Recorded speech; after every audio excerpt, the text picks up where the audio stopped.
What up, everybody? It's Aaron Wolf. I'm super excited to tell you about a brand new project I'm doing called Drives and Good Vibes. There's so much negativity going on in the world today, and so I wanted to do something basically that brings people together to spread positivity.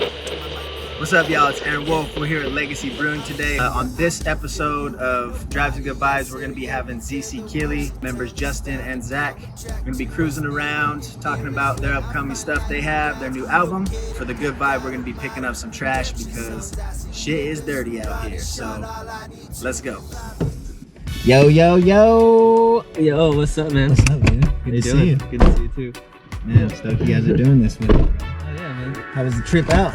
It was smooth. Hell yeah. Smooth, yeah. Mm-hmm. So you guys came here from Tucson. Yes, sir. How did you guys meet? One day I walked into a guitar center just looking at shit, and I was playing some reggae music. Zach walks up, and I recognize him from being in other bands in Tucson. Okay. He's like, "Hey man, I'm thinking, starting my own project. Are you interested? I see you coming in here playing reggae music." Yeah. Right. Yeah, I remember that. Yeah, I'm down. Hell yeah, hell yeah. Zach, how would you describe your music? It's definitely reggae influence, SoCal reggae influence. But I mean, it's got a very heavy, classic rock influence for sure. A lot of people have compared it to a heavy classic rock vibe.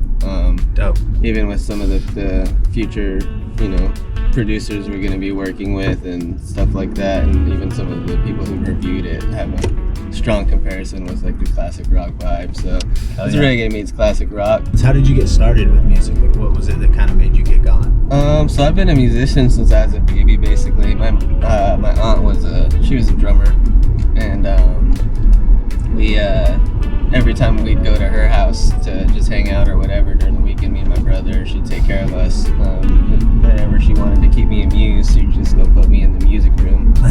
Usually behind the drum set. I started the drummer myself, and I would just bang away, and I had a natural rhythm as a little kid. Oh yeah. So my family always encouraged that and kept instruments in my life. My aunt got me my first own drum set. And so I was prominently a drummer for a long time, which I think played a big part in my writing style because everything I do is super rhythmic and percussive. Hell yeah. Hell yeah. So yeah. Kind of a family thing then. Yeah, for sure. In the blood. Yeah. It's super artsy. Some of my family is artsy, on canvas too. Like my aunt's a painter, or my mom's a painter. So it's all kinds of arts. So they always support that. You said classic rock is kind of a big influence. Who are some of the musicians, both the classic rock and then reggae musicians, that inspired you the most, you think? Sublime is a big one of the reggae influence / rock fusion, of course. That's a big one. But I love Pink Floyd. Of course. Yeah. I love the Beatles. Hell yeah. A lot of the people who kind of were pioneers in the sound of music. Just I love all the kind of newer sounds that are incorporated. Just in a lot of the reggae now that's coming out, there's just a lot of spacey sounds that kind of make you feel like you're just kind of floating around and shit.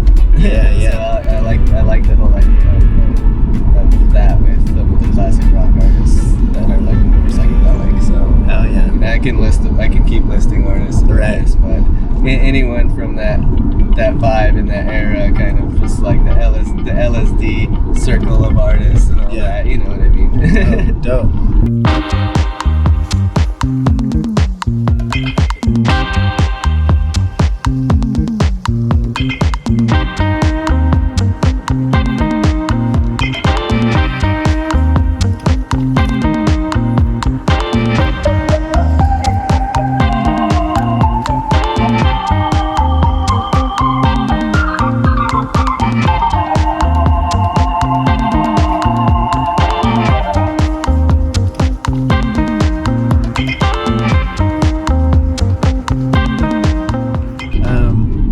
So, how many was ZeeCeeKeely? Did that start as just a 3-piece, or was it?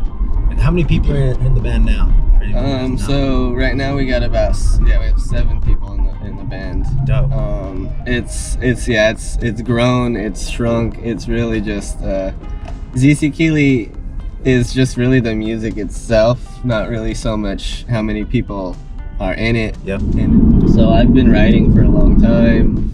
Finally, I was like, all right, I'm gonna put it together and gather my closest friends as musicians that I know who will back the music that I've been writing for a long time, and just have a good time with it. Everyone vibes, and it's just been the easiest group of people I've ever worked with in a super long time, because everyone just is on the same page. So Yeah, that's the challenging part, right? Is getting so many different people kind of like moving in the same direction. Yeah. And that's why I say the band's grown and shrunk, you know, like people are gonna come and go. And I never hold it against anyone when they do leave or anything like that. It's just, it's all everyone's gotta be happy and comfortable doing what they're doing. And, you know, sometimes change happens throughout all of life, so that's just part of it, you know? Yeah, definitely. You guys linked up with Jeff Koons for your management. Shouts out to Jeff. Much love, Jeff. When did that all take place? Was that recent or? So now Jeff is kind of we're the first thing that Jeff's really started to pursue as far as like managing a group. He came to me. He's lived in Tucson. I've known him. I've heard of him just because of seeing his name in the industry and stuff like that. But he's seen us play not too long after I formed the group, and he messaged me saying, I want to sit down and talk with you because I really like your music. And so we met up for lunch one day, and he was like, look, I've never managed a band ever in my life. He was like, I've managed restaurants, you know, but I've been into reggae for a long time. I have a lot of friends in the industry, and he was like, I kind of want to get my feet wet and see what it's like to manage a band. So is there any way that like you could let me help you out and see what I can do for you? And I was like, yeah. Hell yeah, you want to help with all this? Anything that could help. Like, and the cool thing, like he approached me with the whole idea about it is because, you know, the artists need to focus on the music. Yes. And, you know, I'll take care of the booking and all the other stuff, because then, like, if you don't have to focus on that, that's that much more of that you can put into music. Your energy, for sure. Sorry, if you were to give yourself some advice from like your younger self of 5 years ago, what would it be? Oh man. I would just tell myself to relax. Relax. Talking about your album that dropped in February, right? Yes. Fightas Unitas. Fightas Unitas. What was your favorite track off that? I want to say it was really fun to do the one with Kareem Israel. Dope. Yeah. Protest. It was fun because with some of the other features that we did, like K-Skunk and the late ones, they sent back to us like all their harmonies and stuff done themselves.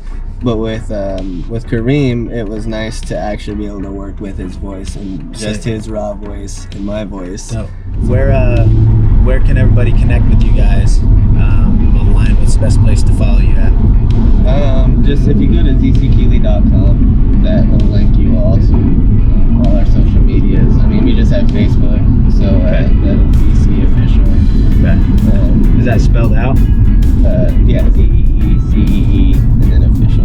Dope. Yeah, so that's Facebook at ZeeCee Official. And then the Instagram is just at ZeeCeeKeely Official, full spelled out. Dope. And then just the website, and then the website will bring you to our merch sites and stuff like that. We have a bunch of, it's made to order merch. Cool. So when you catch us at shows, it will be all unique merch that we have specifically for shows usually, as opposed to all the made to order stuff you can get on those sites. So hell yeah.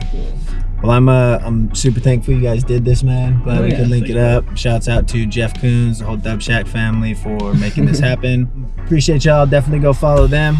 Check out ZeeCeeKeely, and much love. Yeah. Peace. Yo, if you guys like this, if you want more of this content, make sure to like it and subscribe to this channel. See you next time.